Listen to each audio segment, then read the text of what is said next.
Ini baru mantap! Ratu Tisha blak-blakan ungkap target PSSI kepada Timnas U17 Indonesia di Piala Dunia U17. Pembuktian sang Garuda Asia yang dibilang antek-antek Belanda tak pantas masuk Piala Dunia.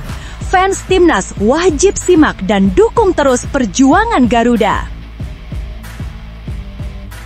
Breaking news mantap! Exco PSSI ini akhirnya berikan update terbaru soal kabar kembalinya Shin Tae-yong jadi pelatih Timnas Indonesia. Tak disangka ternyata sudah tinggal pengumuman resminya dan bakal bantu Coach Nova di Timnas U17 berlaga di Piala Dunia U17 kah? Simak ulasan selengkapnya di sini.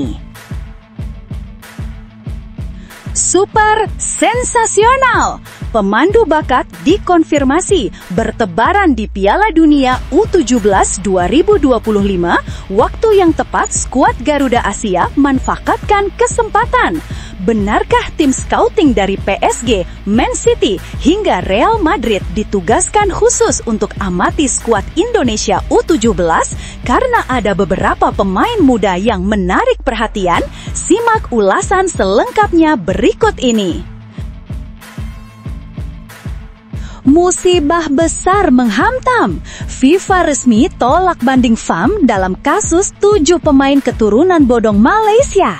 Apakah benar diputuskan langsung dicoret dari kualifikasi Piala Asia 2027 dan ranking FIFA merosot bebas ke 160 FIFA? Simak semua detailnya berikut ini.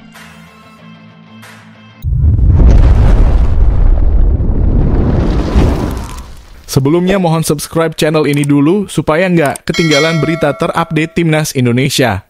Wakil Ketua Umum PSSI, Ratu Tisha, akhirnya angkat bicara soal target Timnas U17 Indonesia jelang gelaran Piala Dunia U17 2025. Dalam pernyataannya, Tisha menegaskan bahwa PSSI tidak memberikan tekanan berlebihan kepada skuad muda asuhan Nova Arianto. Menurutnya, tujuan utama dari proyek ini sudah tercapai, yaitu membawa Indonesia kembali tampil di panggung dunia. Target utama kami adalah lolos ke Piala Dunia U17 2025 dan itu sudah tercapai, ujar Ratu Tisha. Kini, perjuangan Garuda Muda akan berlanjut ke turnamen akbar yang akan digelar di Al Rayyan, Qatar pada 3-27 November 2025. Di sana, Indonesia tergabung di grup H bersama Brasil U17, Honduras U17, dan Zambia U17. Grup yang jelas tidak bisa dianggap enteng. Piala Dunia U17 2025 menjadi penampilan kedua bagi Timnas Indonesia di ajang bergengsi ini. Sebelumnya, Indonesia sempat mencicipi atmosfer turnamen tersebut pada Piala Dunia U17 2023 saat menjadi tuan rumah. Kala itu, tim yang masih diarsiteki Bima Sakti tampil cukup baik meski belum berhasil melangkah jauh. Indonesia mengakhiri babak grup di posisi ketiga klasemen grup A setelah bermain imbang melawan Ekuador dan Panama serta harus mengakui keunggulan Maroko. Kini, 2 tahun berselang, generasi baru Garuda Muda siap menulis kisah baru. Di bawah asuhan Nova Arianto, semangat juang dan disiplin tinggi jadi fondasi utama. Meski PSSI tidak menuntut lebih, Nova Arianto memiliki ambisi pribadi yang cukup jelas. Pelatih asal Semarang, Jawa Tengah, itu menegaskan ingin membawa Timnas U17 Indonesia lolos dari babak penyisihan grup H. Misi ini tentu tidak mudah, mengingat Brasil dan Honduras dikenal punya tradisi kuat di level usia muda, sementara Zambia memiliki kecepatan serta fisik luar biasa. Namun, Nova yakin para pemainnya sudah siap mental dan teknis untuk menghadapi tantangan itu. Sebagai sosok yang dikenal sangat memperhatikan perkembangan usia muda, Ratu Tisha memberikan pesan menyejukkan bagi para pemain Garuda Muda. Sekarang, tinggal bagaimana mereka bisa bermain dengan semangat di setiap pertandingan. Tentu, mereka bermain untuk menang, tapi tetap realistis dan fokus langkah demi langkah, ujarnya menegaskan. Bagi Tisha, yang paling penting bukan sekadar hasil, tetapi bagaimana para pemain muda menikmati pengalaman berharga ini. Setiap laga di Piala Dunia adalah pelajaran besar yang akan membentuk karakter mereka di masa depan. Kami percaya kepada para pemain Timnas U17 Indonesia bisa bermain baik di 3 laga tersebut, tambahnya dengan optimisme. Perjalanan Timnas U17 Indonesia menuju Qatar 2025 tidaklah mudah. Mereka telah melewati berbagai tahap seleksi, pemusatan latihan, dan laga uji coba internasional. Kini, mereka bukan hanya membawa nama diri, tapi juga harga diri bangsa di pentas dunia. Turnamen ini akan menjadi panggung pembuktian generasi baru sepak bola Indonesia bahwa anak-anak muda tanah air mampu bersaing dengan talenta muda terbaik dari seluruh dunia. Bagaimana menurut kamu? Apakah Garuda Muda mampu melangkah lebih jauh di Qatar? Mampukah Nova Arianto dan anak asuhnya menembus fase gugur dan membuat sejarah baru bagi sepak bola Indonesia? Tulis pendapatmu di kolom komentar.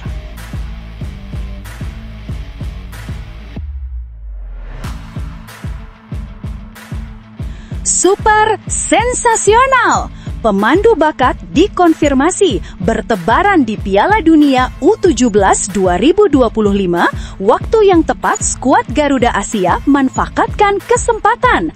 Benarkah tim scouting dari PSG, Man City, hingga Real Madrid ditugaskan khusus untuk amati skuad Indonesia U17 karena ada beberapa pemain muda yang menarik perhatian? Simak ulasan selengkapnya berikut ini. Piala Dunia U17 2025 bukan hanya medan pertempuran bagi tim-tim muda terbaik dunia, tetapi juga pasar talenta paling elit di planet ini. Di balik tribun-tribun megah di Qatar, barisan kursi VIP telah dipesan khusus oleh para pemburu bakat, talent scout dari klub-klub raksasa Eropa. Dan kali ini, tatapan tajam mereka tidak hanya terfokus pada Brasil, Spanyol, atau tim besar lain, tetapi bisa jadi bergeser ke sudut Asia Tenggara menyoroti Timnas Indonesia U17. Realitas ini disadari betul oleh pelatih Nova Arianto yang telah berulang kali mengingatkan anak asuhnya. Ini menjadi kesempatan mereka kalau ingin menjadi atau bermain di level Eropa. Sekali lagi, banyak talent scout yang datang di event ini. Kini bukan hanya impian yang dibawa Evandra Florasta dan kolega, tetapi juga potensi nyata untuk membuka jalur karir ke klub-klub legendaris. Laporan harapan dari beberapa konsultan sepak bola Eropa menyebutkan adanya pergeseran fokus dalam rekrutmen talenta muda. Klub-klub top kini mencari Asia's next big thing, bintang Asia masa depan, untuk mengisi kuota pemain internasional mereka dan yang paling penting untuk membuka pasar marketing yang masif. Real Madrid, Manchester City, dan Paris Saint-Germain (PSG) yang dikenal memiliki akademi yang gemar merekrut pemain dari seluruh dunia mungkin telah mengirimkan tim scouting dengan mandat khusus mengidentifikasi talenta Asia Tenggara dengan potensi fisik dan teknis terbaik. 1. Manchester City melanjutkan proyek Baker dan mencari gelandang modern. City Football Group (CFG) sudah memiliki tautan jelas melalui Matthew Baker di Melbourne City. Namun, fokus City tidak berhenti di Baker. Mereka mencari pemain yang cocok dengan filosofi Pep Guardiola, gelandang atau bek tengah yang mahir menguasai bola. Admin mengindikasikan Scout City bisa jadi mengamati intensif gelandang-gelandang Indonesia yang memiliki visi umpan akurat dan mampu memimpin transisi. Mereka mencari the next Phil Foden from Asia, pemain yang secara teknis brilian dan memiliki work ethic tinggi. 2. Real Madrid mencari the next Vinicius di Asia. Real Madrid terkenal dengan strategi future investment mereka merekrut talenta muda Amerika Latin, Rodrigo dan Vinicius Junior sebelum harga mereka melambung. Kini mereka melihat Asia sebagai ladang investasi baru. Madrid cenderung mencari penyerang atau pemain sayap dengan kecepatan eksplosif dan kemampuan dribbling luar biasa. Penampilan Indonesia di grup H melawan Brasil dan Honduras akan menjadi ujian sempurna bagi para winger Indonesia. Jika ada yang berani head-to-head dan memenangi duel melawan bek-bek Brasil, nama mereka akan langsung dicatat di Valdebebas, markas latihan Real Madrid. 3. PSG mengincar potensi marketing dan pasar. PSG dengan kekayaan sumber daya mereka tidak hanya mencari talenta, tetapi juga potensi branding dan pasar. Mereka fokus pada pemain dengan fisik atletis prima dan kemampuan showcase individual yang menarik. Pemain Indonesia yang mampu menunjukkan skill menawan dan ketahanan fisik saat melawan Zambia yang terkenal kuat secara fisik akan sangat menarik perhatian tim Paris tersebut. Nova Arianto tahu bahwa waktu terbaik untuk mencuri perhatian adalah sejak whistle pertama. Pertandingan pembuka melawan Zambia pada Selasa malam ini adalah kunci utama. Jika Garuda Muda tampil disiplin, mampu mengaplikasikan strategi defense to counter dengan sempurna, dan ada beberapa individu yang menunjukkan kematangan di bawah tekanan, maka sinyal alarm akan berbunyi di laptop para scout yang duduk di tribun. Bermain di Qatar dengan fasilitas kelas dunia dan sorotan global adalah kesempatan emas. Keinginan Nova Arianto agar pemainnya bisa berkarir di luar negeri demi kemajuan prestasi individu dan timnas secara keseluruhan kini tinggal selangkah lagi dari kenyataan. Timnas U17 Indonesia bisa jadi bukan lagi sekadar peserta, melainkan etalase talenta Asia yang siap diekspor ke liga-liga Eropa.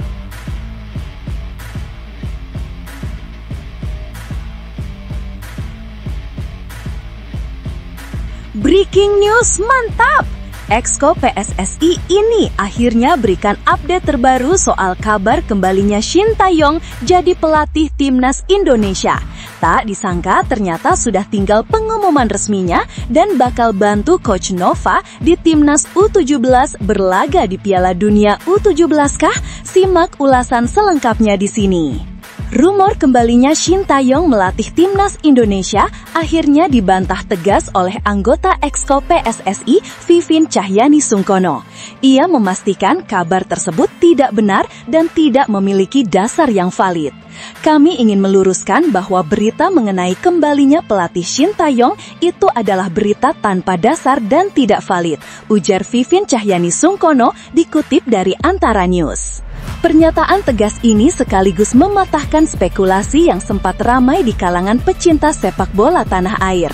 Banyak pihak sebelumnya menduga bahwa PSSI akan kembali menggandeng pelatih asal Korea Selatan itu setelah kegagalan timnas di kualifikasi Piala Dunia 2026. Lebih lanjut, Vivin menegaskan bahwa tidak ada komunikasi apapun antara PSSI dengan pihak Shin Tae-yong. Tidak ada pembicaraan apapun mengenai STY dalam agenda PSSI saat ini, lanjutnya. Ia menambahkan, meski PSSI tetap menghargai kontribusi besar Shin Tae-yong dan juga Patrick Kluivert, kini saatnya semua pihak fokus menatap ke depan dan membangun pondasi baru untuk sepak bola nasional. PSSI menghargai kinerja yang telah ditunjukkan oleh Shin Tae-yong dan Patrick Kluivert selama masa jabatan mereka, namun sekarang adalah waktu untuk semua pihak fokus ke depan, ujar Vivin menegaskan. Seperti diketahui, posisi pelatih Timnas Indonesia memang tengah kosong usai Patrick Kluivert resmi didepak pada 16 Oktober 2025. Kluivert harus meninggalkan kursinya setelah gagal membawa Garuda lolos ke Piala Dunia 2026, sebuah target besar yang tak berhasil diwujudkan. Sejak pemecatan itu, PSSI belum menunjuk pelatih baru, bahkan belum menyiapkan pelatih sementara untuk FIFA Matchday November 2025. Fokus PSSI kini justru tertuju pada Timnas U22 Indonesia yang tengah mempersiapkan diri menghadapi SEA Games 2025 di Thailand pada Desember mendatang. PSSI sedang bekerja keras mencari sosok pelatih senior yang akan memimpin timnas dalam jangka waktu panjang sesuai dengan visi dan peta jalan baru sepak bola Indonesia, jelas Vivin. Vivin meminta publik untuk bersabar dan tidak berspekulasi berlebihan soal siapa calon pengganti Patrick Kluivert. Ia menegaskan bahwa PSSI akan mengambil keputusan dengan sangat hati-hati karena posisi pelatih kepala timnas merupakan kunci masa depan sepak bola nasional. Kami meminta semua pihak untuk bersabar karena proses pemilihan pelatih senior putra ini dilakukan dengan sangat matang. Kami ingin figur yang terbaik untuk posisi ini, tutur Vivin. Menurutnya, mencari pelatih bukan hanya soal uang atau nama besar, tetapi juga soal strategi, visi jangka panjang, dan kesesuaian dengan arah pembangunan sepak bola Indonesia.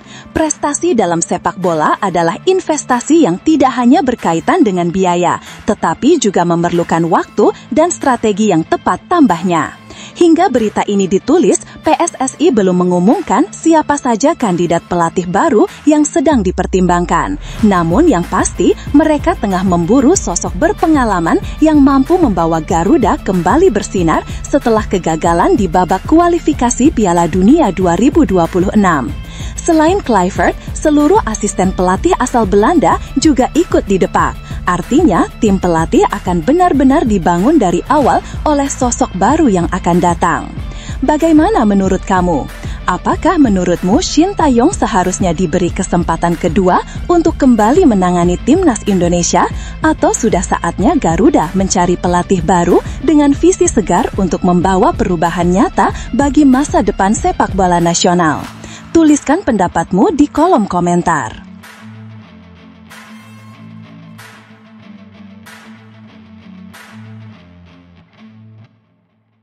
Musibah besar menghantam. FIFA resmi tolak banding FAM dalam kasus 7 pemain keturunan bodong Malaysia. Apakah benar diputuskan langsung dicoret dari kualifikasi Piala Asia 2027 dan ranking FIFA merosot bebas ke 160 FIFA? Simak semua detailnya berikut ini. Guncangan besar kembali melanda sepak bola Malaysia. Federasi Sepak Bola Malaysia (FAM) akhirnya menerima surat balasan resmi dari FIFA terkait banding yang mereka ajukan atas kasus pemalsuan dokumen 7 pemain naturalisasi. Namun, hasilnya sungguh pahit. Banding tersebut resmi ditolak oleh FIFA. Kasus ini bermula ketika FIFA menemukan kejanggalan dalam proses pendaftaran 7 pemain keturunan yang sebelumnya dinyatakan memiliki darah Malaysia dan sudah membela timnas Malaysia di kualifikasi Piala Asia 2027. Ketujuh pemain tersebut adalah Hector Hevel, Gabriel Palmero, Facundo Garces, Rodrigo Holgado, Imanol Machuca, Joao Figueiredo, dan John Irazabal. Setelah melakukan investigasi mendalam, FIFA menemukan bukti kuat bahwa dokumen kewarganegaraan mereka tidak sah alias palsu. Akibatnya, FAM dijatuhi hukuman berat, denda sebesar 350.000 CHF atau sekitar 7,3 miliar, sedangkan masing-masing pemain dikenai denda 2.000 CHF, sekitar 41,8 juta. Tak hanya itu, ketujuh pemain tersebut juga dilarang beraktivitas di dunia sepak bola selama 12 bulan, terhitung sejak tanggal pemberitahuan keputusan. Bagi sepak bola Malaysia, ini bukan hanya soal uang atau larangan bermain, tetapi juga pukulan besar terhadap kredibilitas dan kehormatan mereka di mata dunia. Tidak tinggal diam, FAM segera mengajukan banding resmi ke FIFA dengan membawa sejumlah dokumen tambahan. Mereka mengklaim bahwa ketujuh pemain tersebut memang memiliki darah Malaysia dan proses naturalisasi sudah sesuai aturan. Namun, FIFA tetap bergeming. Dalam surat balasan yang diterima pada Senin kemarin, FIFA menolak seluruh isi banding dan menegaskan keputusan hukuman sebelumnya tetap berlaku. Presiden FAM, Datuk Wira Moh Yusuf Haji Mahadi, menyampaikan langsung kabar mengejutkan ini melalui akun Instagram resmi FAM. FAM telah menerima keputusan banding dari FIFA di mana banding kami ditolak, ujar Datuk Wira Moh Yusuf. Meski kecewa, FAM menolak menyerah begitu saja. Mereka berencana meminta penjelasan detail dari FIFA terkait alasan pasti di balik penolakan banding tersebut. FAM akan mengirimkan surat kepada FIFA untuk mendapatkan penjelasan secara rinci serta alasan terkait penolakan itu, lanjut Datuk Wira. Tak berhenti di situ, FAM bahkan menyiapkan langkah lanjutan yang lebih serius. FAM nanti akan mengambil langkah berikutnya untuk menunjukkan surat banding kepada Pengadilan Arbitrase Olahraga (CAS). Langkah ini menjadi bukti bahwa FAM masih yakin berada di pihak yang benar dan akan terus memperjuangkan hak para pemain serta citra sepak bola Malaysia di level internasional. Menariknya, ini adalah kali pertama FAM menghadapi hukuman langsung dari FIFA. Wajar jika keputusan ini membuat seluruh jajaran pengurus FAM terkejut dan kecewa. Namun, FAM akan terus teguh memperjuangkan hak para pemain dan kepentingan sepak bola Malaysia di internasional, tutup Datuk Wira. Kasus ini tentu membawa dampak besar bagi masa depan sepak bola Malaysia, bukan hanya dari sisi reputasi, tapi juga bisa berimbas pada posisi Malaysia di ajang kualifikasi Piala Asia 2027. Jika FIFA atau AFC menjatuhkan sanksi tambahan, Malaysia terancam kehilangan poin, bahkan bisa dilarang tampil di kompetisi resmi. Selain itu, kasus ini juga bisa menjadi pelajaran penting bagi negara lain, termasuk Indonesia, agar lebih berhati-hati dalam proses naturalisasi pemain. Bagaimana menurut kamu? Apakah keputusan FIFA sudah adil terhadap Malaysia? Ataukah FAM memang seharusnya lebih teliti dalam mengurus pemain keturunan mereka? Kasus ini sedang jadi sorotan besar di Asia Tenggara dan bisa jadi cermin berharga bagi federasi lain agar tidak mengulang kesalahan serupa. Tulis pendapatmu di kolom komentar.